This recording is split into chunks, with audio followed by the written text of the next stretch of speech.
Olá, meus amores. Eu atrasei, mas eu vim aqui conversar um pouquinho com vocês sobre as minhas leituras de 2026 em janeiro.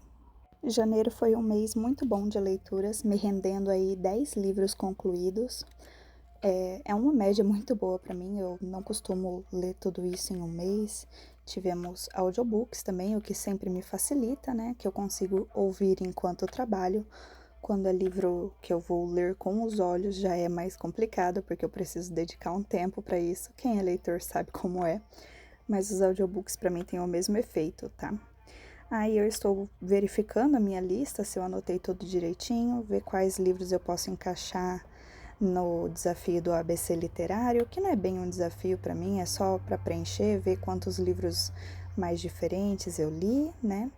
É legal colocar umas coisas mais leves no meio do meu reading journal. Como eu disse quando eu montei a ideia, esse ano não é ter muita coisa para preencher, é manter o mais básico possível para que eu não tenha preguiça de trabalhar com ele. E tem funcionado bastante bem, viu?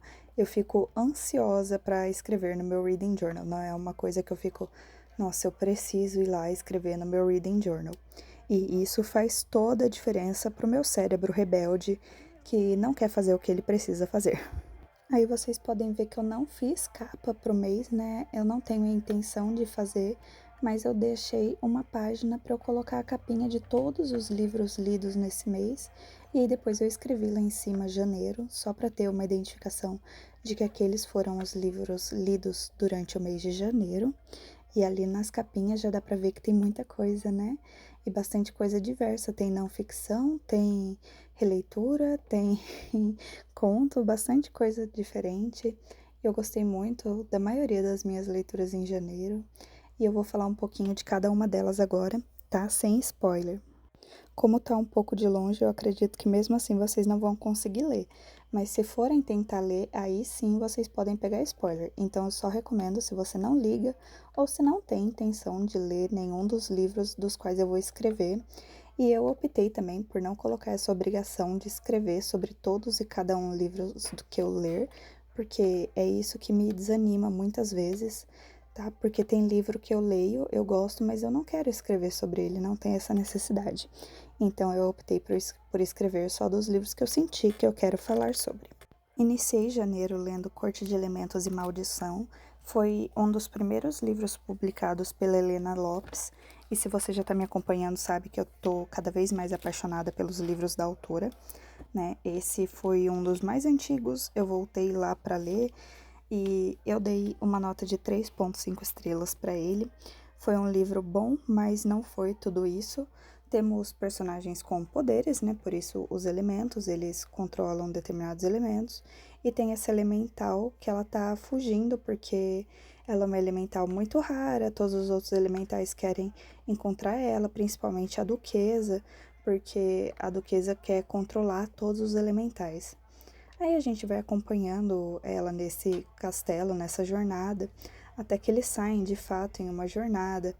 Ela com os elementais do fogo, da terra, do ar e mais um elemental da prata, se eu não me engano, que se torna meio que amigo dela, mas assim, não dá pra crer muito na amizade deles e acho que esse foi um dos meus problemas com esse livro. Eu não me apeguei muito ao relacionamento dos personagens. Não parece um relacionamento muito firme, mas enfim, faz até sentido para a história, né? Como eles eram tratados pela duquesa lá, mas ela não estava nesse meio, então não tinha por que ela desconfiar tanto deles assim. Mas é um bom livro, só para mim não era o livro que eu esperava encontrar vindo da Helena Lopes. Continuando nos nacionais, eu li As 220 Mortes de Laura Lins, do Rafael Rore. Eu tinha esse livro no meu e-book, no meu Kindle há muito tempo e eu não tinha lido ainda. Aí eu vi um vídeo no TikTok do autor falando sobre o livro dele e eu lembrei, eu falei assim, nossa, eu tenho esse livro. E aí eu resolvi que eu leria ele. E que bom que eu tomei essa decisão. Eu gosto muito de livro com essa repetição de dia até você entender o que precisa ser feito, né? Um dos meus livros favoritos na adolescência era Antes que eu vá, que tem essa mesma vibe. Eu particularmente gosto muito. Eu sei que pode não ser o livro para todo mundo, mas se você gosta disso de reviver o mesmo dia até a coisa certa ser feita, eu acredito que você vai gostar muito. E o plot twist desse livro me pegou de jeito, porque eu realmente não esperava que fosse acontecer o que aconteceu. O terceiro livro foi o que vocês estão me vendo escrever sobre, que é Amigos, Amores e Aquela Coisa Terrível, o livro de memórias do queridíssimo Matthew Perry. E esse livro ele me destruiu completamente de muitas formas. Eu ouvi o audiobook, a narração tá bem boa. E, gente, como é triste ver tudo o que aconteceu com o pobre Matthew. Ele foi uma pessoa depressiva desde sempre, ele só não sabia dar nome para aquilo e ele buscou refúgio nos lugares errados, com as pessoas erradas. E ele colheu os frutos disso de formas terríveis, né? Eu acho que não tem, principalmente se você é millennial e cresceu com Friends assim como eu. Eu fui ver Friends, eu já era adulta, tá, gente? Tá tudo bem. Porque de fato não é uma série muito recomendada para criança, por exemplo. Mas é uma das minhas séries conforto. Eu acho que é a minha série mais assistida de todas. Eu aprendi inglês graças a essa série. E não tem como não se apaixonar pelo Chandler. Mas lendo a história do Matthew, como é visível o quanto de Chandler tinha nele. Esse medo de não ser o suficiente, esses problemas com os pais que o Chandler também tem, principalmente com a mãe dele. É realmente assim um livro para quem tem estômago, para quem é fã, e só recomendo que vá com cautela, tá? Porque é uma leitura bastante difícil, mas também muito esclarecedora em muitos momentos, é divertida, né? O Matthew era um cara conhecido pelo seu humor e ele traz muito isso no livro, mesmo nos piores momentos. Ele sempre dá um jeito de fazer piada com a própria desgraça. Enfim, Matthew merecia muito mais do que ele teve. O quarto livro foi Ecos de Melancolia, um livro recomendado para mim pela Pan Leitora, não para mim, né, diretamente, mas ela tinha recomendado no perfil dela ano passado. Ela fez uma ação com a Isincor e ela leu esse livro e outros, e desde que ela recomendou, ele tinha ficado na minha cabeça, eu tinha aproveitado para baixar ele gratuitamente, então eu resolvi dar uma chance para a leitura. E que bom que eu fiz isso. É um livro bem curtinho, ele tem 73 páginas, eu dei 4 estrelas. E foi uma leitura muito boa, muito envolvente, e ele é de fato bastante melancólico. Então eu recomendo que seja lido com precauções, né, com cuidado. Se você tem sensibilidade, vai com mais cuidado ainda. Ele não tem tantos gatilhos, mas vai falar muito sobre desvivimento. Enfim, é um livro bastante interessante que eu recomendo bastante, sim. Se você for uma pessoa bastante sensível, eu acredito que pode ser o tipo de leitura que vai te pegar de jeito. Como releitura, mas também como leitura nova, porque eu nunca tinha lido os livros em inglês, eu ouvi os audiobooks dramatizados de Harry Potter e a Pedra Filosofal e a Câmara Secreta, que são respectivamente minhas quinta e sexta leituras do mês de janeiro, e foi muito boa essa experiência. O audiobook narrado não, dramatizado, tá muito bom. É o narrado pelo Full Cast Edition, é assim que tá na Audible. Ele é muito bom, ele é basicamente um filme na tua cabeça, só que sem as imagens. Me lembrou muito o lance das telenovelas, não, né? Radionovelas que tinham antigamente, que cada personagem tá, de fato, fazendo uma voz, e é o que acontece aqui. E todos eles são muito bons. Gente, a gente tem o Glory como Dumbledore. Eu nunca achei que eu fosse ver o Glory como Dumbledore, e é maravilhoso. A voz combina perfeitamente. E a Arabella, que vai fazer a nossa Hermione na série, é quem narra a Hermione nos audiobooks. E eu achei maravilhoso, ela combina extremamente bem com a personagem. E como eu tenho mais contato, acredito que todo mundo também tem mais contato com os filmes do que com os livros, foi muito bom ver os livros dessa forma, né? Sendo narrado para mim com vários personagens, cada um fazendo o seu papel, me trouxe de volta a sensação de ler ele sem de fato precisar ler, porque o tempo é curto e a gente quer ler outras coisas.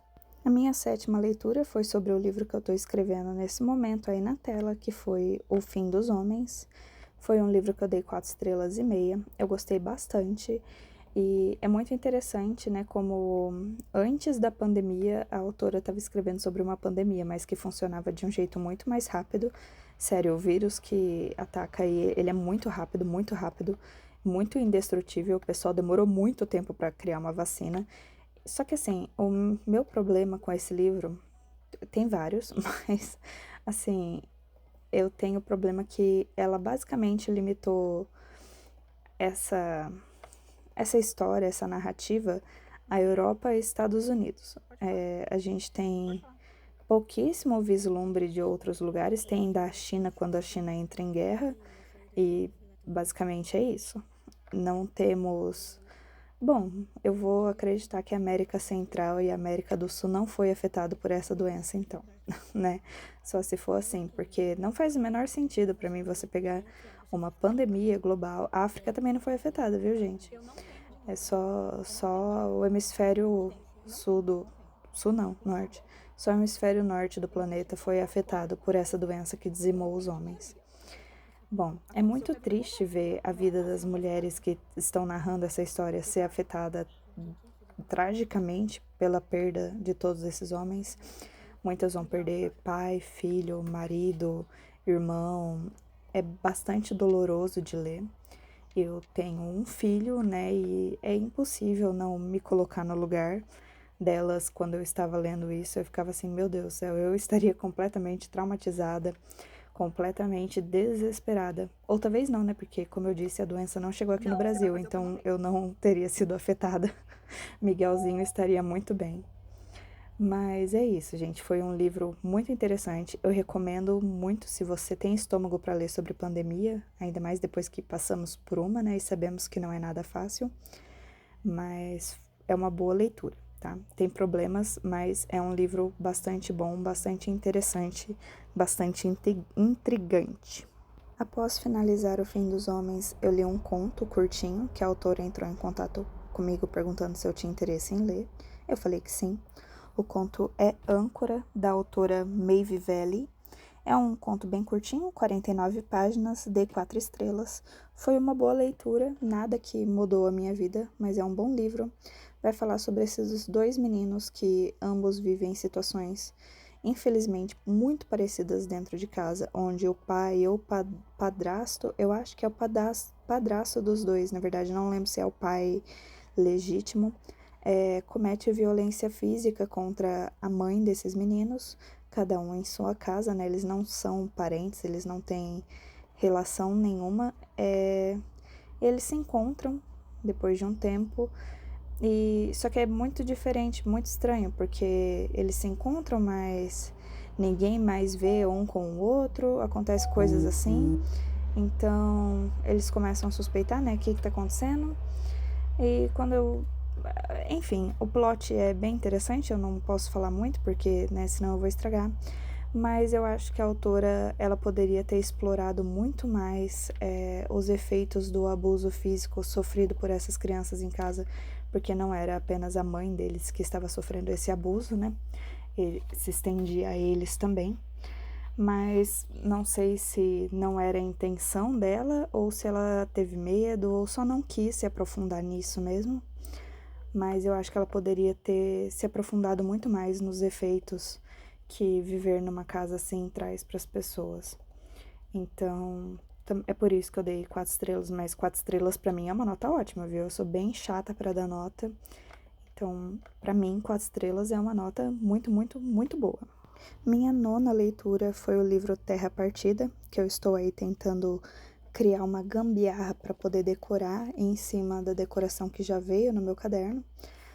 E foi, acho que, uma leitura extremamente maravilhosa. Eu não esperava encontrar tudo isso nesse livro. A primeira vez que eu vi ele sendo recomendado foi no canal do Vitor GF, no Geek Freak.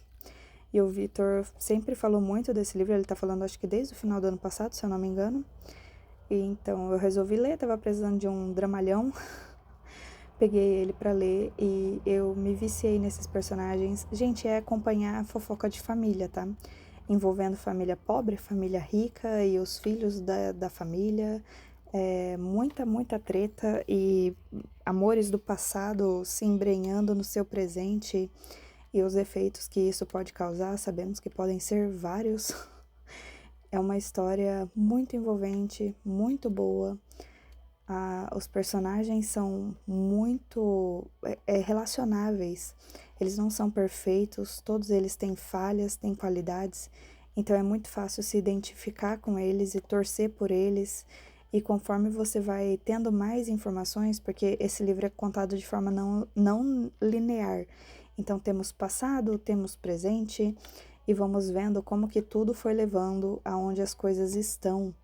E quando vai chegando as informações, é eita atrás de vixe, e cada vez mais você fica mais envolvido com eles, você quer saber o que vai acontecer, o que levou eles a chegarem nesse ponto, porque logo no começo a gente percebe que tem alguma coisa estranha com esse casal, tem algo que não está certo, mas a gente não sabe o que é, e aí aos poucos a gente vai tendo essas informações entregues, e é só muito interessante.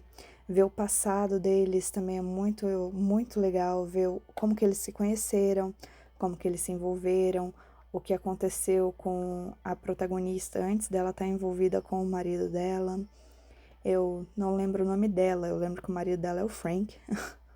Eu esqueço muito fácil o nome de personagem, peço desculpa por isso.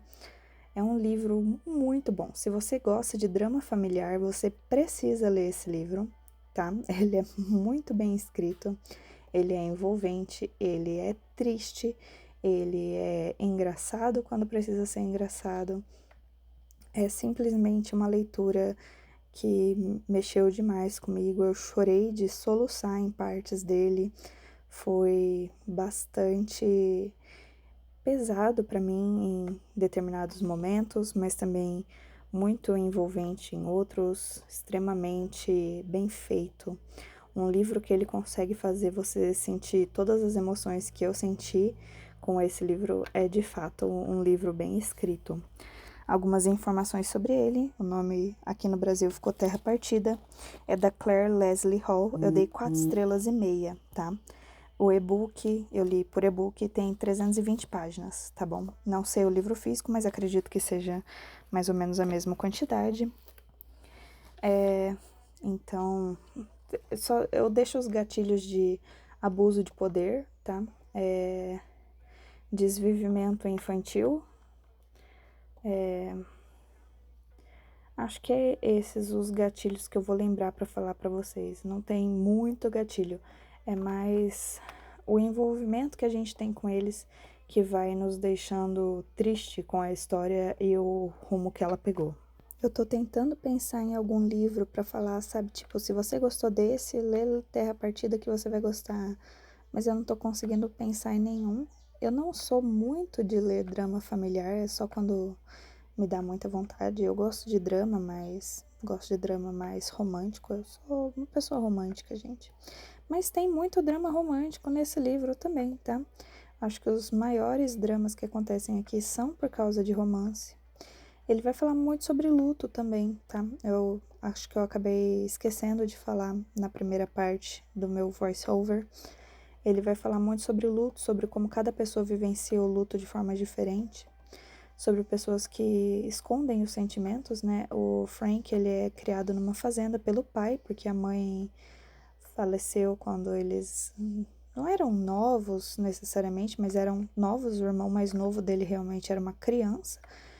Então, eles escondem muito o que sentem, eles não têm isso de falar sobre sentimentos, sabe? Então, a gente vê como o luto é vivido por essas pessoas e como a nossa protagonista, por não querer chatear o marido, acaba escondendo muito o luto dela também, né? E são coisas que de fato acontecem. Nem todo mundo vai vivenciar perdas, o luto da mesma forma, e as pessoas que estão envolvidas podem segurar o sentimento para não afetar quem está por perto. O que não é muito bom, não é muito saudável, porque todo mundo precisa externalizar o que está sentindo. E a gente vê isso nesse livro, sabe? A necessidade de colocar para fora aquilo que está entalado.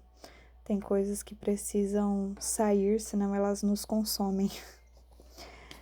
E acho que esse livro representa isso muito bem. Enfim, gente, de fato é uma leitura muito boa. Tem aquela vibe de cidadezinha pitoresca do interior, sabe? E como eu moro numa dessas cidadezinhas, o meu envolvimento foi ainda maior. Eu podia facilmente ver esses cenários. Para mim, são cenários do dia a dia que fazem parte da minha vida desde sempre. Eu achei isso muito bem feito na história, tá? Ele é envolvente pra caramba. Ele é um livro bem escrito de modo geral. E, se eu não me engano, foi o primeiro livro publicado da autora. Então ela já chegou causando, né? Já chegou com um bom livro de estreia que tá fazendo todo mundo que leu ele se apaixonar pela história, né? E se envolver bastante com os personagens. Então, novamente, para finalizar essa parte, fica aqui a minha recomendação para quem gosta de drama, principalmente familiar, leia Terra Partida. Antes de eu falar sobre a minha 10ª e última leitura, me conta o que você leu em janeiro, se foram boas leituras, se você recomenda elas para mim. Eu estou sempre em busca de ler livros diferentes que não estavam no meu radar. É sempre muito legal quando isso acontece e vocês tendem a indicar bons livros. E eu realmente anoto as indicações, viu, gente? Então, se tiver alguma coisa para me recomendar, pode deixar aí nos comentários que eu vou ver, eu vou pesquisar sobre eles e vou anotar. Quando eu tiver uma chance, eu vou ler, sim, porque indicação é sempre tudo de bom. Eu gosto muito que as pessoas me indiquem coisas diferentes para eu sair um pouco da bolha também, né? Acabo lendo muita coisa só que tá ali no meu radar e o meu algoritmo é muito bem treinado, né? Ele só me mostra coisa que sabe que eu vou gostar. Minha 10ª e última leitura de janeiro, assim como a primeira, é da autora querida Helena Lopes. A Helena se tornou uma das minhas escritoras favoritas, gente. Desde que eu comecei a ler os livros dela, eu fiquei completamente viciada. Pra mim não tem nem como, a diva é maravilhosa. Ela escreve muito bem, livros extremamente envolventes, tá? Eu, pelo menos, acho-os extremamente envolventes. Para mim, a diva arrasa, assim, na escrita. Além de criar personagens extremamente interessantes, ela escreve hot muito bem escrito, tá? Como poucas pessoas que eu já vi têm a habilidade de fazer. Mas isso, honestamente, é o de menos nos livros dela. Mesmo ela sendo maravilhosa nas escritas de hot dela, é o que fica mais, assim, por baixo, digamos assim. É uma das últimas coisas que você vai prestar atenção, porque ela escreve histórias tão envolventes e de uma forma tão gostosa de você acompanhar, que quando chega na parte do hot, que demora, viu? É sempre depois dos 50, 55, 60% dos livros que vai acontecer alguma coisa. Então você já tá tão envolvido com os personagens e com o relacionamento deles, que aquele hot nunca tá ali de graça. Ele sempre faz sentido com a história, ele sempre é bem colocado, ele nunca tá jogado assim. Sempre faz sentido. Você lê aquilo e você fala, realmente, já tava na hora, já. E é isso, sabe? Não tem algo que está fora de mão nas histórias dela. Tudo é sempre muito bem encaixadinho, tudo faz muito sentido. Mas agora que eu já declarei um pouco do meu amor pela Helena, vamos falar sobre A Rainha Reivindicada. A Rainha Reivindicada foi o último livro lançado pela Helena. Ele chegou na Amazon no dia 23 de janeiro de 2026. E sim, no dia que ele saiu eu já comprei ele, comecei a ler na mesma noite. E eu precisava. Eu estou acompanhando a série das rainhas desde o ano passado. Comecei com a Rainha Prometida, Fui para a rainha cobiçada e para eu não ficar órfã li outras coisas da Helena, aguardando o terceiro livro das rainhas, que é A Rainha Reivindicada. E a Helena ela faz releituras, tá, de histórias gregas, ou seja, não necessariamente vai seguir a lore, se podemos chamar assim, que conhecemos na Odisseia e em outros livros gregos clássicos que vai falar dos deuses, tá? Aqui ela toma liberdades, ela procura outros mitos e mistura tudo, entrelaça tudo de formas maravilhosas. Neste, por exemplo, vamos ter o casal protagonista Eos, que é a Titã do Amanhecer, e o já conhecido deus da guerra, Ares. Eu nunca na minha vida achei que eu fosse ler um livro de romance com o Ares e eu ia torcer por ele. Porque eu nunca gostei muito do deus da guerra, tá? Eu tenho que ser sincera aqui com vocês, né, gente? Eu nunca gostei muito dele, nunca simpatizei muito com o querido, mas a Helena, ela consegue fazer isso comigo, tá? E aí ela me solta uma ilustração oficial que o Ares está extremamente parecido com o meu boy. Aí eu me apaixonei 3 vezes mais por ele, né? Porque é isso, eu sou completamente comprada pelo meu boyzinho. Então a Helena colocar o Ares com a cara dele, eu fiquei extremamente assim, Helena, por que fazes isso comigo? Mas é uma história que começa muito complicada, tá? A gente vai ter o ponto de vista tanto da Eos quanto do Ares. E eu gostei muito de ter a Eos porque eu não conhecia essa titã, eu não sabia nada sobre ela, tá? E a história dela é bastante intrigante, bastante interessante. Eu vou contar um pouquinho para vocês, tá? A Eos, ela é a titã do amanhecer, como eu disse lá no comecinho, né? E quando os titãs perderam a Segunda Guerra para os deuses, Apolo roubou os poderes dela, né? Por isso que ele se tornou o deus do sol, tá? Mas além dele ter roubado os poderes dela, ele torturou a Eos por anos a fio, numa masmorra, sem luz, sem alimento, nem nada. A Eos é um ser alado e Apolo quebrou as asas dela repetidas vezes para não permitir que ela se curasse. Então, quando ela saiu, que ela foi libertada, digamos assim, além dela não ter mais os poderes dela, ela ainda estava quebrada e não podia mais voar, que era algo completamente intrínseco a quem ela era. E por causa das asas quebradas, extremamente doloridas, ela tinha dificuldade para andar também. Então, por grande parte do livro, a El só se movimenta com a ajuda de uma bengala improvisada com galhos de árvores. E é muito dolorido ver essa parte da história dela. E depois a gente vai ver mais pra frente que desde muito nova, infelizmente ela foi forçada a se casar muito nova. Ela teve perdas de muitos filhos.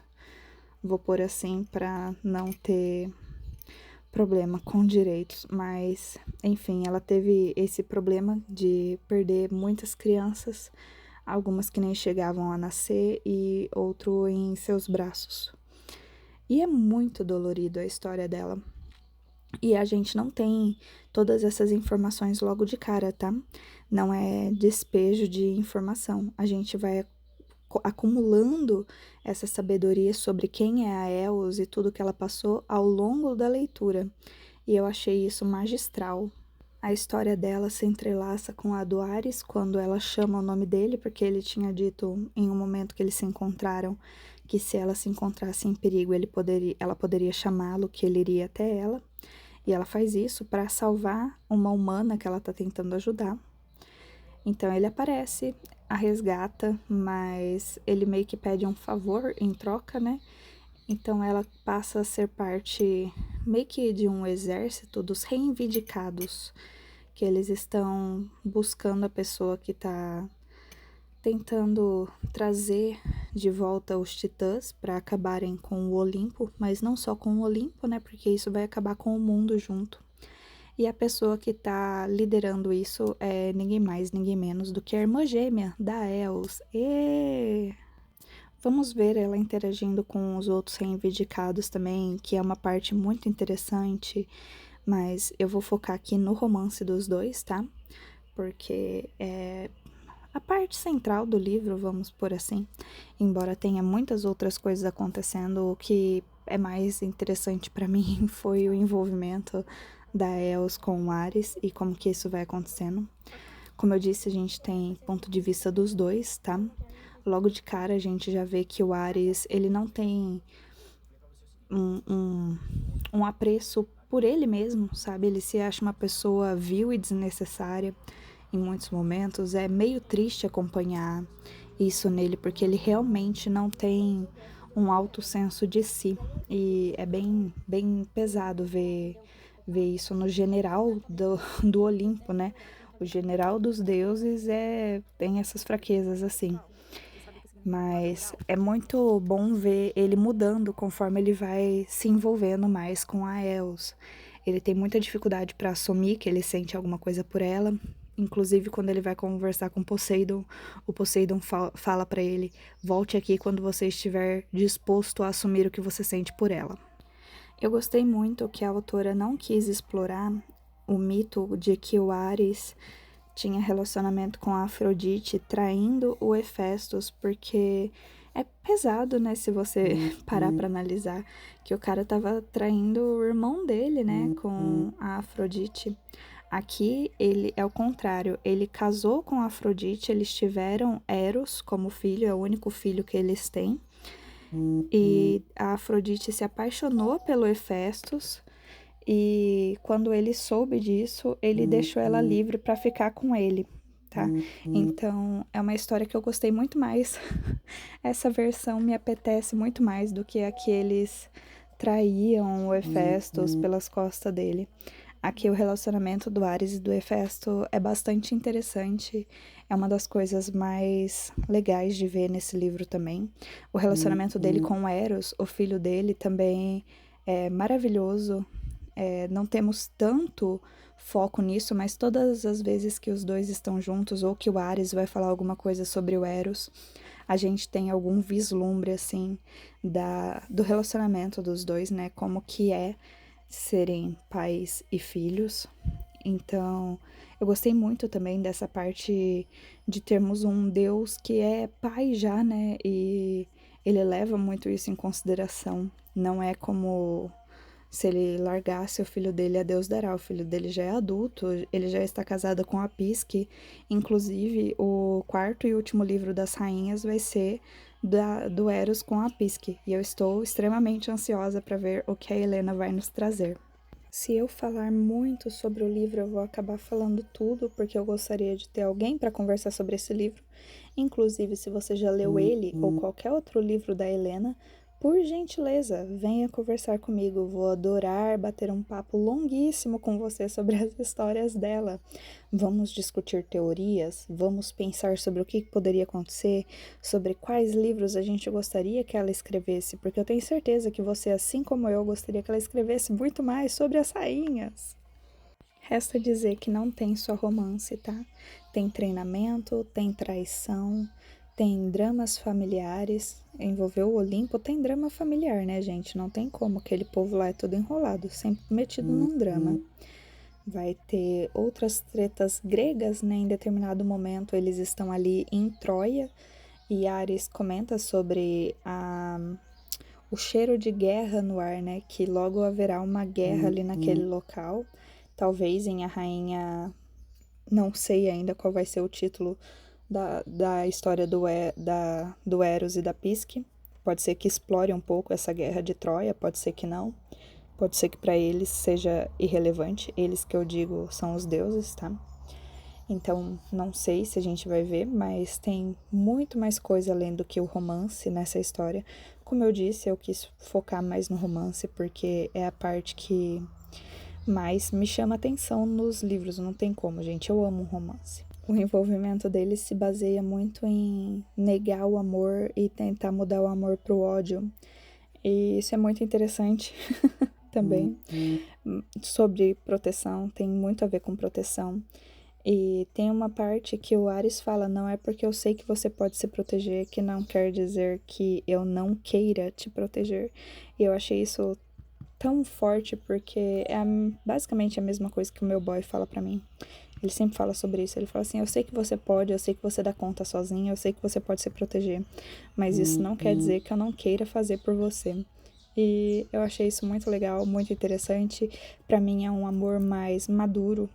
Acho que é um dos motivos também que eu gosto dos romances da Helena. São amores maduros, não tem mais aqueles dramas adolescentes que tem em tanto livro, que eu particularmente não gosto. E é isso, essas foram as minhas 10 leituras de janeiro. Eu espero que vocês tenham gostado, mesmo com atraso. Eu espero não atrasar tanto para trazer as de fevereiro, mas eu acho que serão menos leituras, então talvez eu demore um pouquinho menos para gravar, editar e trazer para vocês. Mas é isso, me deixa a sua indicação, me fala qual que foi seu livro favorito de janeiro.